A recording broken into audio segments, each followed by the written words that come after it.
Test casually dropped one of the wildest confessions in NBA history. He used to drink Hennessy during halftime, not after the game. Nigga, anything's possible. Ain't no way, bro. And and Hennessy, y'all dropping the bag. If y'all don't get this man a sponsor, Laportier, what?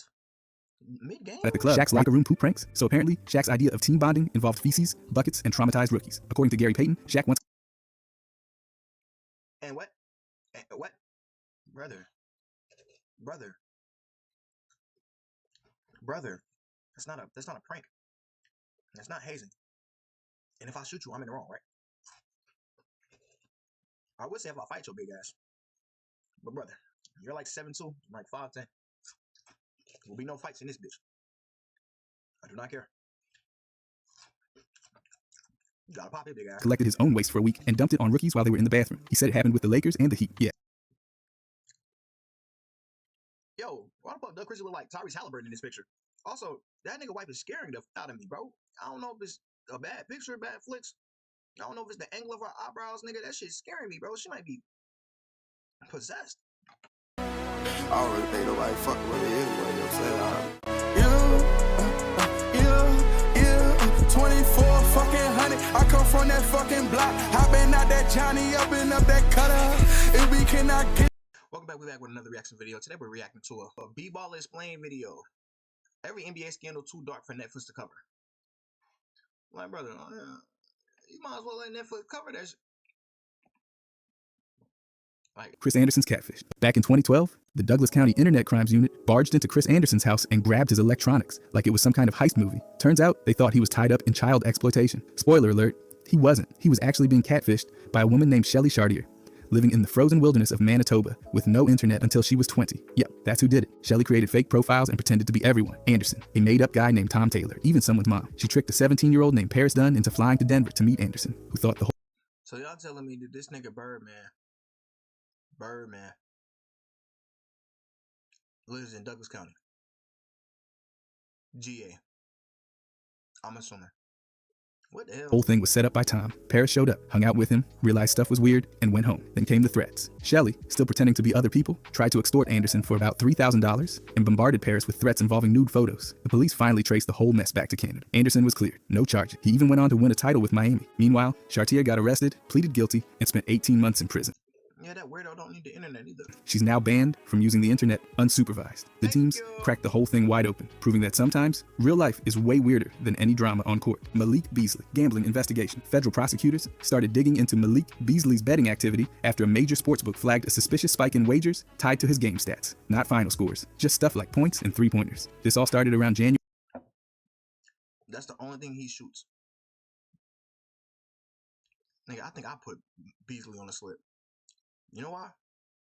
Because that's all he shoots, brother. February of 2024, when he was playing for Milwaukee and the red flags flew through the rest of that season. What made it worse? Beasley's financial mess. The man reportedly owed over $8 million, including debt from a dentist of all people. His marketing agency also sued him, demanding over $2 million for unpaid advances. So yeah, definitely motivation, but still no proof of wrongdoing. By late June 2025, the feds got involved. No formal charges yet, just a giant spotlight and a lawyer screaming, presumed innocent, at the media. The NBA confirmed they're working with investigators, but they're keeping it vague. The Pistons were ready to hand him a 3-year, $42 million deal. But once the news broke, they hit pause, faster than a coach calling timeout during a meltdown. Beasley's career is now dangling in limbo, and depending on how this goes, he could lose everything. Jonte Porter's lifetime ban last year set the bar. Now Beasley's name is floating in the same waters, and while the case hasn't exploded, it's simmering. Betting scandals aren't new, but this one's messy, and it's still unfolding. Every update could swing his future one way or the other. Billy Knight's suicide case. Billy Knight, a former UCLA guard who went undrafted in the 2002 NBA draft, was arrested in June 2018 on 6 felony charges, 2 counts each of sexual abuse, sexual conduct with a minor, and molestation, all tied to alleged incidents involving his ex-girlfriend. He said mole. I'm sorry. Friend's 9-year-old daughter. Court documents said the acts happened while the child was asleep or during movies on the couch between April 2017 and March 2018. Knight posted bail at $100,000 and was released by the end of June. But just days later, prosecutors pushed to revoke his release. On July 8th, he uploaded a 6-minute YouTube video titled "I Am Sorry, Lord," where he confessed to a life of sin and admitted he was mentally spiraling. He said he heard voices, felt alone, and begged others to get help if they were struggling, especially former athletes or people in career transition. Just hours later, his body was found downtown in Phoenix. No foul play. The medical examiner ruled it a suicide by blunt force trauma from jumping off a building. Knight played overseas after college, suited up for the Harlem Globetrotters, and even made a stop in the G League with Northern Arizona. But his case ended without a trial. The charges were never adjudicated. His death came right after another UCLA alum, Tyler Honeycutt, also died by suicide. It sparked more serious discussions about mental health in post-athletic life and what's still not being addressed. Derek, character I ain't gonna speak on it because I don't know what the hell. I say in his little note or video before, the unspeakable, did he admit to being a diddler, child variety? Yeah, and if so, it's sad that you was going through mental problems, but nigga, ew. Arrest. On April 24th, 2011, rookie forward Derek Character found himself in a mess after stumbling into an IHOP in New Orleans. The Lakers were in town for a playoff series, but Character apparently had other priorities, like arguing with a cashier over pancakes, while clearly drunk out of his mind. Witnesses said he was belligerent after being denied service and allegedly shoved a female cashier. Early reports claimed she was pregnant, but police later clarified she wasn't. Thankfully, she wasn't hurt either. Still, not the kind of night you want during the postseason. Character was arrested just after 1 a.m. and charged with battery, public intoxication, and resisting arrest. He got booked at Orleans Parish Jail and released later that same day after posting about $1,000 in bond. Not exactly the pre-game routine any coach would suggest. The Lakers weren't thrilled. Team officials said they were investigating. And unsurprisingly, Character wasn't made available to the media. The arrest came as the team was already managing injury concerns, and Character's incident just added more distraction. He was already viewed as a fringe player, picked 58th overall. And this didn't help his case. For someone trying to earn minutes in the postseason, getting hauled off from a pancake joint probably wasn't the move. His standing on the team never really recovered after that night. Ron Artest, halftime drinking admission. In 2009, Ron Artest casually dropped one of the wildest confessions in NBA history. He used to drink Hennessy during halftime, not after the game. Nigga, anything's possible. Ain't no way, bro. And and Hennessy, y'all dropping the bag. If y'all don't get this man a sponsor, Laportier, what? Mid-game? At the club, right there in the locker room during the break. He told Sporting News he'd even walk to a nearby liquor store before tip-off like it was just part of the routine. This happened early in his career with the Chicago Bulls, from 1999 to 2002. He was around 20 years old, partying every night and basically operating like a human warning label. He said he was immature, reckless, and used alcohol and weed to handle the pressure that came with fame. When the interview went viral, Artest later told ESPN that he wasn't bragging about it. He wanted it to be a lesson, not a celebration. According to him, the whole Hennessy thing only lasted a few weeks, maybe a month. But still, the image of a young NBA player sipping cognac in the locker room mid-game, that stuck. No fines, no suspensions. The Lakers and the league just saw it as old news from a past life. Teammates like Brad Miller joked about it, because honestly, no one ever knew if Artest was serious or just being, well, Artest. Either way, it pulled back the curtain on how chaotic things really were for him early on. Shaq's locker room poop pranks? So apparently, Shaq's idea of team bonding involved feces, buckets, and traumatized rookies. According to Gary Payton, Shaq once... And what? What? Brother. That's not a prank. That's not hazing. And if I shoot you, I'm in the wrong, right? I would say if I fight your big ass. But brother, you're like 7'2", I'm like 5'10". There will be no fights in this bitch. I do not care. You gotta pop it, big ass. Collected his own waste for a week and dumped it on rookies while they were in the bathroom. He said it happened with the Lakers and the Heat. Yeah. Imagine surviving training camp only to get dumped on, literally. Then there's Ty Lue's story. He claimed Shaq defecated in Devine George's shoe before a game. George allegedly stepped right into it. Except, plot twist, Devine denied it ever happened to him and said Shaq may have pulled that off in Orlando, not LA. So basically,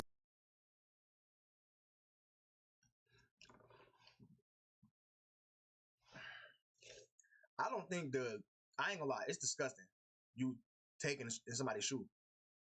It's disgusting. But that's not a shootable offense, Shaq. But I'm in the shower and you throw feces on me, brother, you're not living anymore. I don't care. Nigga ain't gonna have to take that up with the big man upstairs. I don't know why the hell you keep playing with niggas. How you come back from that as a man, bro? Yeah, bro, Shaq threw on me. What? And what did you do? And he's breathing? He didn't get injured after that? we've entered NBA folklore territory. Because brother, you as soon as he would have stretched out onto a damn a table. Oh yeah, Shaq getting treatment. All right, bet. I'm breaking this nigga toe. The big one. No one's really sure who got pranked or who's just protecting their dignity. Shaq responded in January 2025, denying the poop bucket and the shoe incident. He said it didn't happen, full stop. Good. Yeah. You better clean that shit up, nigga. Someone that would got hurt out there. So that's his side. But then comes the Phoenix Suns years. Matt Barnes and Jason Richardson told a disgusting tale about Shaq putting a mouthpiece in his rectum, placing it in Lou Amundsen's locker, and then watching Lou unknowingly pop it into his mouth during a He would have died that night. No. Here's the thing, bro. I don't personally know Shaq. And I'm pretty sure Lou didn't really know Shaq besides this nigga doing that weird shit. Right? Now, if you was teammates with this nigga for multiple years and he did that to you, brother, you gotta spin back. Violently. Bro, he put Lou's mouthpiece into his and proceeded to give it to, not even give it to him, but he put it in his mouth though. Like, Shaq, how are you alive? How are you alive? Brother, I'm not mentally stable enough for you to do some shit like that to me, bro. And me not tweak. What? game. That one's never been publicly denied by Lou. So, you do the math. Not every story checks out, but the mouthguard stunt is backed up enough to haunt your dreams. Either way, this isn't leadership. It's gastrointestinal terrorism wrapped in a locker room towel. Ty Lawson, CB. That nigga would have got hurt. Bro, I would have hit Shaq in the back of the head with a weight. Big. EA lifetime ban. On September 19th, 2020, Ty Lawson was cut from the Fujian Sturgeons and banned for life from the Chinese Basketball Association. Why? Because he posted some wildly inappropriate content on Instagram. One story showed him at a Chinese strip club. Another featured a caption about Chinese women having cakes on the low, which didn't exactly scream cultural awareness. The comment was blasted as objectifying and offensive, with league officials and fans calling it disrespectful toward Chinese women. It didn't help that it was paired with sexually. How is it disrespectful to say that they got ass? I mean, he's objectifying them, but I mean, from what he's observing, they're dispelling the notion that he previously had thought. He's actually playing a compliment. He's just disrespectful. Maybe could have worded it better. No, nigga. Suggestive videos and photos. Fujian's front office wasted no time, citing the post as completely out of line with their values and accusing Lawson of damaging the league's image. The CBA didn't hesitate either. What? So why are there Chinese strip clubs? And why would you allow me to go there? Like, what the hell? They handed down a full lifetime ban, just like that. Lawson's overseas career in China was over, and this came before the 2021 season even started, meaning he got cut before setting foot back on the court. Lawson responded a few days later, saying he meant no harm and that people misinterpreted what he wrote. He said he wasn't racist and was shocked by the reaction. His explanation. Like, he clearly didn't say no relationship. Like, damn, sure they got more ass than I thought. Legitimately. Like, what are we talking about? He thought cakes was just a compliment about body shape. Whether clueless or careless, the damage was done. The ban stood, and Lawson's chapter in the CBA closed permanently, highlighting just how unforgiving things can get when social media, cultural boundaries, and bad judgment collide. Doug Christie marriage control allegations. During the early 2000s, Doug Christie's NBA career became almost inseparable from his wife Jackie, and not in a sweet couple goals way. Jackie was reportedly everywhere. She stood behind him during interviews, left him notes in his locker, and monitored his texts like she was guarding national secrets. He'd flash her a pinky, "I love you" sign 50 to 60 times a game. That's not an exaggeration. Media outlets reported it as ritual every single. Well, I thought that was a play. I thought he was calling a play. Mid-game, like ball in hand. I pledge allegiance to my wife. For if it wasn't for her, I'd be dead. Single game. Jackie also joined him on team flights, games, road trips, you name it. Sometimes she even rode in a separate vehicle just to keep close. One of the weirder claims, she controlled who he could talk to, especially female reporters. Teammates said she'd block conversations and hover during interviews. Pam Oliver supposedly felt awkward trying to talk to Doug while Jackie loomed silently behind him. And yes, they renewed their vows every year. Full ceremony, reception, cake, the whole. Yo, why the fuck Doug Christie look like Tyrese Halliburton in this picture? Also, that nigga wife is scaring the out of me, bro. I don't know if it's a bad picture, bad flicks. I don't know if it's the angle of her eyebrows, nigga. That shit's scaring me, bro. She might be possessed. Shebang. This wasn't just a marriage, it was an annual reboot. While fans and media mocked the dynamic. Oh, you're a slave. Jesus Christ. Calling it controlling or obsessive, Doug and Jackie insisted it was strategic. He said it kept him grounded and focused. Jackie booked his appearances, managed distractions, and made sure he stayed out of trouble. Still, when an NBA team reportedly passed on signing Doug because they didn't want Jackie on the road, it was clear their setup wasn't exactly standard issue locker room behavior. Miles Bridges' domestic violence case. Back on June 29, 2022, Miles Bridges was arrested in Los Angeles for allegedly assaulting his ex-girlfriend in front of their 2 kids. He posted a $130,000 bond, and a few weeks later was charged with felony injuring a parent and 2 counts of felony child abuse. He pleaded not guilty right away. By November 3rd, he took a no contest plea to the injuring a parent charge. The child abuse charges were dropped. The court handed him 3 years of probation, 100 hours of community service, domestic violence counseling, parenting classes, weekly drug testing, and a 10-year protective order. No jail, but a long list of restrictions. Then came the NBA suspension. In April 2023, he was suspended for 30 games, with 20 credited as already served from the previous season. That left 10 more games to sit out. At the beginning of 2024, the Hornets still re-signed him on a 1-year deal worth $7.9 million. But in October, things flared up again. Bridges allegedly threw pool balls at his ex's car with the kids inside.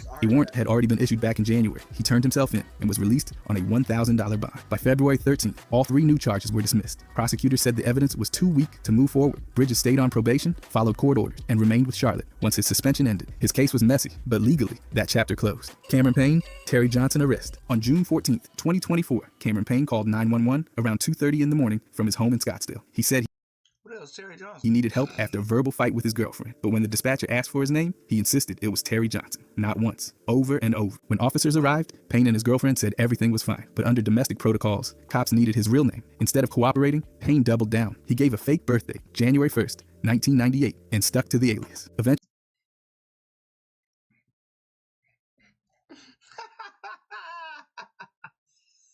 That nigga from the block, man. Come on, man. That nigga like, bro, I don't know what y'all talking about, man. My name Terry Johnson. he blurted out Cameron Payne, but then backpedaled, saying that was fake too. One cop said, "Congratulations," before cuffing him, calling it the dumbest way to get arrested. It really was. They said they could have been gone in 5 minutes. Payne was booked on 2 misdemeanors, giving a false name and filing a false report. Facts. In December, he pleaded guilty to the false report charge. The other count was dropped. Court records say he likely paid fines or entered a diversion. The Knicks signed him that July anyway, handing him a 1-year, $3 million deal. His new nickname? Terry. Teammates ran with it. Josh Hart even tweeted, "Shout out Terry." Body cam footage went viral. Cops literally laughed at the situation mid-arrest. A brief, stupid decision earned Payne a new label, a court date, and a lifetime of Terry jokes in the locker room. Brandon Miller, Alabama shooting involvement. On January 15th, 2023, Jamea Harris was shot and killed near the Strip in Tuscaloosa. She was with her boyfriend in a vehicle when gunfire struck her. 2 men, Michael Davis and Darius Miles, were later indicted for capital murder. Miles allegedly handed the gun to Davis. Darius Miles. Oh, my dumb ass. I'm like, why does that name sound familiar? But it was a Darius Miles in the NBA, but it's not this nigga, clearly. The hell? What we talking about? Who fired into the victim's car. Brandon Miller wasn't charged, but he did drive the car that brought the gun. Police said the weapon was found in the back seat of his vehicle. His attorney claimed Miller never touched the firearm, didn't know its purpose, and gave full access to his phone and car during the investigation. Prosecutors confirmed he was a cooperating witness, not a suspect. At Michael Davis's trial in May 2025, Miller testified he received texts from Miles asking for a joint, a code word believed to mean the gun. Dashcam video played in court showed Miller arriving, Davis retrieving the weapon, and shots being fired. 2 bullets even struck Miller's windshield. He said he got no immunity deal and cooperated fully. In October 2023, Harris's mother filed a wrongful death lawsuit against Miller, Miles, and Davis. It accused all 3 of knowing the danger a gun posed during a dispute. The civil case is still active. Despite controversy, Miller was drafted 2nd overall by Charlotte in June 2023. He served as a witness at trial and continues to face no criminal charges while playing in the NBA under close public scrutiny. Connie Hawkins, point shaving scandal, fallout. In 1961, college basketball got rocked by a gambling scandal that swept up players from 22 schools. Fixer Jack Molinas was at the center of it all, paying players to shave points. But somehow, Connie Hawkins, a freshman at Iowa who wasn't even eligible for varsity games, got caught in the mess. Hawkins had taken a $200 loan from Molinas, money he paid back through his brother before any scandal broke. That was it. No involvement in fixing games. No witnesses ever claimed he helped. Still, he was interrogated without a lawyer, dragged before a grand jury, and never charged. Didn't matter. He got expelled from Iowa and banned by both the NCAA and NBA. The guy was 19, hadn't played a minute of varsity ball, and already exiled from the league. He spent the next few years lighting up the ABL, Harlem Globetrotters, and the ABA. In 1969, he sued the NBA for $6 million. They settled for about $1.3 million and finally lifted the ban. The Phoenix Suns scooped him up, and he didn't waste time. He became an all-star and made first team All-NBA. In 1990, What, at 25? Yeah, I think. Damn, because he spent 6 years, after he was 19. Damn. He could have been in the NBA hooping and shit. he was inducted into the Hall of Fame. No gambler ever said he was involved, yet his career was nearly stolen. His story is one of the NBA's most frustrating and powerful redemption. Connie Hawkins deserved better, and he earned it anyway. Hold on, brother. Why the hell would Connie Hawkins not get a Netflix?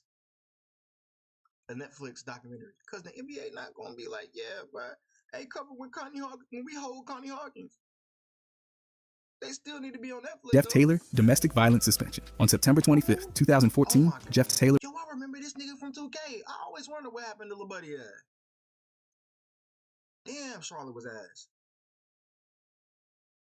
was arrested at a Marriott in East Lansing, Michigan, after getting into a dispute with his girlfriend. He pushed her, slapped her arm, and punched a hotel wall, which led to 3 charges: domestic assault, and property damage. A month later, he pleaded guilty to 2 misdemeanors: domestic assault and destruction of property under $200. The 3rd charge got dropped in exchange for his plea. He was sentenced to 18 months probation, ordered into a 26-week intervention program, hit with 80 hours of community service, and placed under strict alcohol testing.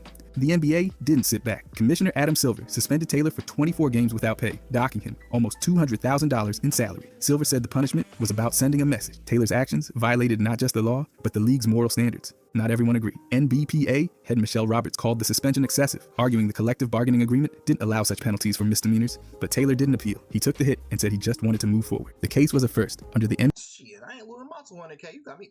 NBA's sharpened lens on domestic violence, especially in the wake of NFL scandal. Taylor's suspension became one of the league's longest ever for off-court behavior, setting a precedent for how future incidents would be handled. Matt Geiger blocks Iverson trade. In the summer of 2000, the Sixers were ready to push Allen Iverson out the door. Friction with Larry Brown had boiled over. A 4-team trade was set, shipping Iverson and Matt Geiger to Detroit in exchange for veterans like Glenn Rice, Eddie To Detroit.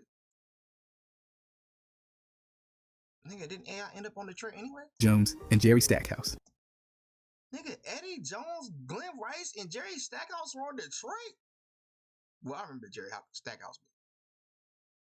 Hell, yo, Eddie Jones went everywhere. The plan? Rip the heart out of Philly and rebuild it. 14 trade. But buried deep in Matt Geiger's contract was a trade kicker clause. If traded, he'd pocket an extra $1.2 million per year for the next 4 years. Under league cap rules, that bonus had to be waived to make the deal work. Geiger said no. Coldly, plainly, no. He claimed it was an easy decision. He didn't want to go to Detroit, and he didn't think Iverson belonged there either. Just like that, the deal died. No movement, no press release, just silence and broken phones. Iverson stayed, and what followed was a season straight out of mythology. He won MVP. The Sixers hit 56 wins. He dragged a battered team to the finals, and it only happened because a journeyman center decided he wanted it. Geiger's refusal wasn't brave, it wasn't noble, it was contractual, but it saved a franchise's soul and altered 2 franchises' fates. Somewhere in the wreckage of what could have been, the legend of Allen Iverson was sharpened, and Matt Geiger became the accidental gatekeeper of Philly's last real era of glory. And Malik Monk drug suspension. On February 26, 2020, Malik Monk was suspended indefinitely without pay for violating the NBA's anti-drug program. No press conference, no long statement, just a cold league memo confirming he wouldn't return until he proved he was in full compliance. At the time, Monk was finally finding his rhythm. 10 points a game, nearly 3 boards, and his best stretch of the season. But then came the announcement. The Hornets said they were disappointed, but they'd support it. A quiet line in a team state, hollow in tone. What wasn't announced was what he took. The NBA doesn't say when it's a drug of abuse, but this suspension came under stage 1, the tier reserved for things like cocaine or heroin. Whatever it wasn't just weed. Monk never addressed it publicly. The league never clarified. He was reinstated on June 8th after completing treatment, testing clean, and meeting the program's condition. Thanks to the COVID pause, he only missed 8 games, from indefinite exile to reinstatement in just over 3 months. The silence around the whole thing still lingers. No big apology tour, no detailed redemption arc, just a promising player yanked off the floor, then slotted back in, like nothing happened. It was a reminder that behind the stats and highlight reels, there are quiet violations, darker chapters, stuff the league buries under phrases like So my young nigga was doing a yee-hee. Like, bro, you telling me he on the white girl? Cause what? He said it wasn't weed. Stage 1 compliance. Monk moved on, but the silence still echoed. Corey Blount's arrest. Deputies in Liberty Township thought they were just delivering a package, but it turned into a full-on bust. Back in December of 2008, Blount picked up an 11-pound box of marijuana that had been sent through the Postal Service. After that, officers searched the place and found another 11-pound package, plus a separate stash weighing 7 pounds. That's 29 pounds total. That's not just a bad weekend decision. Along weed, authorities took $29,500 in cash, 3 vehicles including a 1996 Mercedes and 2 SUVs, and 3 firearms. Blount was charged with felony drug possession, but trafficking charges were dropped later through a plea deal. By April of 2009, he pleaded guilty to 2 felony counts. The following month, the judge handed him a 1-year prison sentence and a $10,000 fine. On top of that, Blount had to give up $34,000 and 2 of the cars. No. That's a lot of bread though, and 2 V's. He had 29 pounds. He can make all of that back. Did y'all seize the pounds? Are they rotting away? Fuck. Early release either. He served every single day. And yeah, Blount claimed the weed was all for personal use. That didn't go over well. The judge basically mocked the idea, saying even Cheech and Chong would have been overwhelmed. After his release, brother, what if I don't want to have to go cop from nobody no more? And I'm just trying to chill with this. 29 pounds, he can smoke until, when was this? It depends on how big he's smoking too. But I mean, like, bro, he's at least good for like 4 years. Like, I never have to cop for 4 years. Like, by that time, it's gonna be better weed strains at that point. Like, what? He went through 5 years of probation and did 250 hours of community service. This was a former pro player who had a decade-long career in the league. He played from 1993 to 2004 and was a college standout before that. But the court clearly didn't buy any part of the "it's just for me" routine. Tony Roten, NBA insurance fraud. In October 2021, Not my boy. No, not Tony. Tony! Brother, you wasn't even in the league that long to be doing this. Y'all nigga don't get it, bro. I'm talking about 6'5", lefty, quick. Oh my. When I say me and Tony Roten had a special chemistry on 2K, brother, I would give any nigga on the planet 50 with that man. Any on the planet 50. Brother, lay him. Oh, excuse me. Like, bro, Tony was so nasty, bro. That is a hidden gem player, bro. Like, I thought Tony was gonna be one of the ones, bro. Sometimes, bro, I think it'd be so saucy on 2K, you gotta be like, bro, who is this nigga? And he went into the summer league. I think he was in Seattle and was dogging. Bro, what happened to Tony Roten? I get my answer today. This is sad though. Brother, you did fraud. He ain't staying in the league though. prosecutors unsealed an indictment that named 18 former NBA players and one spouse for conspiring to defraud the NBA's health and welfare benefit plan. Damn, Charles Watson Jr.? Yeah, he played with the Magic. I'm trying to see if there's anybody that. Damn. D Miles. But you actually get money with the Knucklehead podcast. Why? Sebastian Telfair makes sense. Ruben Patterson. Jamari Moon kind of makes sense to me. Shannon Brown, though. I'm a Laker. Come on, man. Will Bynum. That's crazy. What else? Anthony Allen. That nigga real name is Anthony. You telling me I call him Tony Allen, and his name's Anthony, gang? Well, you call Tony Roten. Y'all niggas both named Anthony. Over $4 million in fake claims were submitted, and $2.5 million was actually paid out. Among those indicted, Tony Roten. From 2017 through 2020, Roten submitted invoices for treatments that never happened. Prosecutors said he worked with former player Terrence Williams, the scheme's ringleader, who created fake documents from phony providers. In return, players like Roten kicked back a cut. Over $230,000 in all was funneled back to Williams. Roten pleaded guilty to conspiracy. He didn't serve prison time, but received a 3-month suspended sentence and a fine. Other defendants weren't so lucky. Will Bynum got 18 months, and Williams was sentenced to 10 years behind bars, plus millions in restitution. This wasn't small-time fraud. It was an organized operation targeting the league's own health plan. What made it darker was the trust violated. These were former Nigga, Allen Anderson? Yo, there's too many niggas. athletes exploiting a safety net built for injured players and long-term care. Roten faded from the NBA years ago, but this made sure his name didn't disappear quietly.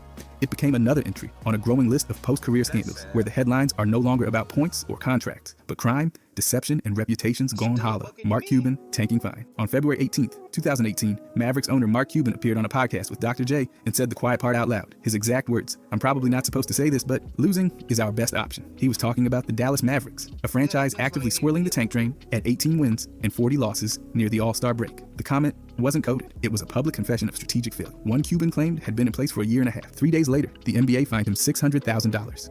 Commissioner Adam Silver called public statements detrimental to the NBA. It remains one of the largest personal fines ever handed down to a team owner. Cuban backpedaled, saying he got caught up fanboying Dr. J and lost his filter, but the damage was done. Dirk Nowitzki, loyal to the idea of dignity on court, told reporters, "We never play to lose." The moment crystallized. Nigga, y'all sucked. Bro, thank you. Dirk could barely get out there. Dirk out there 2 hours before the game stretching just so we can get out there for 15 minutes, dog. I know you never played to lose the game. Intention and what actually is happening are two completely different things. What the fuck? Like, what the fuck? Like, yeah, but you can go out there and intend to win. You niggas sucked. The truth the league didn't want to acknowledge out loud. Tanking exists, but it must be whispered, never broadcast. Cuban crossed that line. The league responded not to the act, but to the honesty. In the NBA, the problem isn't always the losing. It's admitting that you meant to. Myers-Leonard's slur and suspension. On March 8th, 2021, Myers-Leonard went live on Twitch to play Call of Duty. Somewhere between bullets and bad banter, he said the word kike, one of the most vicious anti-Semitic slurs in the English language. And he said it casually, like a gamer might say reload. How is it one of the most vicious? I don't know what it means. Like, you got the definition up there, quote unquote, technically, but what does it mean? It's just a derogatory term. Like, what does the word mean? I've never heard of this word. This is how you know this nigga might really be racist.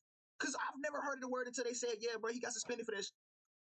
or grenade, the internet noticed. Quickly, within hours, the NBA condemned him. On March 11th, the league fined Leonard $50,000, suspended him from all team activities for a week, and mandated diversity training. Commissioner Adam Silver said the words were inexcusable. Leonard apologized, claiming he didn't understand the slur's meaning. His apology read more like a man caught off guard than enlightened. Meanwhile, sponsors weren't waiting. FaZe Clan dropped him. Gaming brands backed out. His NBA team, the Miami Heat, traded him to the Thunder for nothing but contract shrapnel. The Thunder waived him. Just like that, he vanished. For 2 years, Leonard worked on what people now call the long apology. He visited Holocaust survivors, attended ADL seminars, listened instead of speaking. In February 2023, the Milwaukee Bucks gave him a 10-day contract. Not a clean slate, but a thin thread. His story is less about a slur and more about what happens after. The silence, the outreach, the very... Damn, that's actually crazy. I mean, shout out to young Myers Leonard, man. I remember playing with that nigga when I had the affinity to just cook niggas with Dame on 2K. Like, brother, Myers Leonard was a solid little... Can he shoot threes? I can't remember if I can shoot threes with that nigga. A little bit. This is a swole-ass white boy. Always gotta get buckets on my team. Public question. Can a player come back after showing the world who he really is, even for a second? Joey Crawford's suspension. It all went down in April of 2007. The San Antonio Spurs were facing the Dallas Mavericks, and Tim Duncan was sitting on the bench with one technical already on his name. Then he laughed. That's it. He laughed after a foul. Oh my God. They finally going, thank God somebody explained this. Cause I was like, bro, this nigga really teched him up while he was on the bench. I'm talking about the most mild-mannered nigga in the league, bro. Like, brother, I've never ever, you rarely ever see Tim Duncan get into it with a ref. What the hell Joey Crawford had going on? Stupid Call. And referee Joey Crawford saw red. He hit Duncan with a second technical and tossed him, even though the guy wasn't even in the game at the time. What followed was even more unhinged. Crawford reportedly asked Duncan if he wanted to fight, like literally challenged him. Duncan was stunned, said he had no clue what was happening or why it escalated like that. Even in the game at the time. What followed was even more unhinged. Crawford reportedly asked Duncan if he wanted to fight, like literally challenged him. I think Duncan just said we can. You want to fight? We can. Duncan was stunned, said he had no clue what was happening or why it escalated like that. The league was not amused. Duncan got slapped with a $25,000 fine for what? For talking back, but Crawford got the real hammer. The NBA suspended him. You just said he got a $20,000 fine for talking back. What the hell? That nigga ain't his daddy? Wait, what? Indefinitely for behavior that crossed way past the line of professionalism. He ended up missing the entire rest of the season and the playoffs, breaking a streak of 21 straight postseason appearances for him. Crawford eventually had to go through anger management therapy, which he said actually made him better. He later admitted that he learned to reset mentally every 24 seconds. This was Duncan's only career ejection, and Crawford's reputation never fully recovered from it. Elgin Baylor's lawsuit. In February of 2009, Baylor filed a lawsuit against Donald Sterling, the Clippers, the NBA, and Andy Roser. He claimed he'd been wrongfully terminated and that the organization operated like a modern-day plantation. Baylor alleged racial and age-based discrimination, saying the team maintained a toxic hierarchy rooted in race and control. It wasn't just vague accusations either. He brought up disturbing remarks Sterling allegedly made over the years, including telling Danny Manning that his offer was generous for a poor black kid. Baylor also said Sterling wanted a roster full of poor black players coached by a white man. It got even messier. Baylor described locker room visits where Sterling would allegedly bring women to watch players shower and comment on their bodies. All of that combined with Baylor's claim that he was underpaid and that Mike Dunleavy, the white head coach, made over $22 million, pointed to deep problems. Baylor's own salary had been frozen at $350,000 for years. By March of 2011, Baylor dropped the race part of the case and focused only on age discrimination. A jury ruled against him, siding with Sterling. But years later, when Sterling was banned You should have kept the race charges, brother. for life. After those infamous recordings came out, Baylor's claims didn't sound so far-fetched. His lawsuit may have lost, but the message aged very well. Jamal Tinsley's club incidents. In October of 2006, during Pacers training camp, Jamal Tinsley was out with teammates at Club Rio, a strip club in Indianapolis. That night, Steven Jackson fired a handgun after an altercation in the parking lot. Tinsley wasn't charged, but police found marijuana in his car. That same vehicle allegedly had about 25 guns inside, according to Al Harrington years later. Tinsley and Mark Daniels were already under the microscope from an earlier bar fight that year. Then came December of 2007. Tinsley and his group left a nightclub called Cloud 9 in 3 flashy cars. Someone started following them and opened fire with a high-powered rifle. The Pacers equipment manager was shot, but survived. Tinsley wasn't hit. His group followed the attackers to a hotel, where Tinsley's brother returned fire with a 9mm. Again, Tinsley faced no charges. Hotel footage showed him calmly cooperating with police. The Pacers didn't punish him, but made it clear things had to change. Coach Jim O'Brien and Larry Bird both stressed how serious the situation was, even though Tinsley hadn't broken any laws. These incidents added fuel to an already rocky image of the Pacers. No arrests, no suspensions, but plenty of red flags. Tinsley became a symbol of how quickly things could spiral, even without pulling a trigger. Allen Iverson's jewelry garnishment. In 2010, Allen Iverson was sued by Leiden and Company Jewelers out of Georgia for failing to pay a jewelry bill totaling $375,000. He didn't respond to the lawsuit at all. That silence led to a default judgment, meaning the court sided with the jeweler by default. No court battle, no defense, just a rubber stamp in the jeweler's favor. But it didn't stop there. By January of 2012, that debt had exploded to nearly $860,000. Interest, legal fees, and court costs all piled on, more than doubling the original amount. And still, Iverson did nothing to fight it. So a Gwinnett County judge gave the green light for Leiden to go directly into Iverson's Wells Fargo bank accounts. The garnishment was official. His account could legally be drained to cover the debt. This wasn't about gambling or anything scandalous beyond unpaid jewelry, but it painted a bigger picture. Iverson made over $150 million during his NBA career, and yet a six-figure jewelry bill went unpaid. No bankruptcy filing, no statement, just a long, expensive silence. His defender said it was overspending, poor money management, and no legal action to stop the bleeding. The result? Nearly $860,000 gone, without a single courtroom appearance from Iverson. Grayson Allen's dirty plays. Back in college, the mess started early. In February of 2016, Allen tripped Ray Spalding from Louisville and earned a flagrant foul. Just weeks later, he stuck his leg out again, this time on Xavier Rathan Mays of Florida State. The game was basically over, but Allen couldn't help himself. The conference... Brother, I ain't gonna lie. It was something wrong with that nigga Grayson Allen back in the day. The buddy was unhinged. I'm trying to make it to the league. I guess. Slapped him with a reprimand, but no suspension. Then in December, things exploded. While playing Elon, Allen tripped Steven Santana and completely lost it on the bench. Duke suspended him indefinitely and yanked his captain title. The drama... All I'm gonna say is, at least he tripping everybody. Facts. Still wasn't done. In March of 2018, during the conference tournament, Allen gave Garrison Brooks a hip check that got ruled a flagrant one. Then came the pros. In July of 2019, Allen got ejected from a summer league game after back-to-back flagrant fouls against Boston. People called them cheap shots. He was tossed, but the real heat came in January of 2022. Playing for Milwaukee, Allen hit Alex Caruso mid-air. Caruso fractured his wrist, and the NBA suspended Allen for one game. Bulls coach Billy Donovan called the foul dangerous and career-threatening. No charges, no ban, but the reputation stuck. Some say he's just intense. Others call him dirty. But from tripping kids in college to causing injuries in the NBA, Allen's track record keeps feeding the debate. And yeah, people still remember every single one of those plays. If you enjoyed this, I'm going to be posting a lot here. I would greatly appreciate it if you could subscribe. Thanks for watching. All right, man. That was a good video about B-Ball Explain. Every scandal that was too dark for Netflix. I ain't gonna lie. 60% of them should probably put on Netflix, and it would probably be a banger. I would actually watch. Like, nigga, if you put Malice in the Palace, you can't put some of these? That's crazy. But yeah, that's the end of the video. Make sure y'all like, comment, subscribe, share the video, share your thoughts on the video in the comment section below. Hit the notification bell so you can see every day when I drop videos on this channel. I'll catch you on the next one. Stay safe, y'all. Baby, slide by to my mind's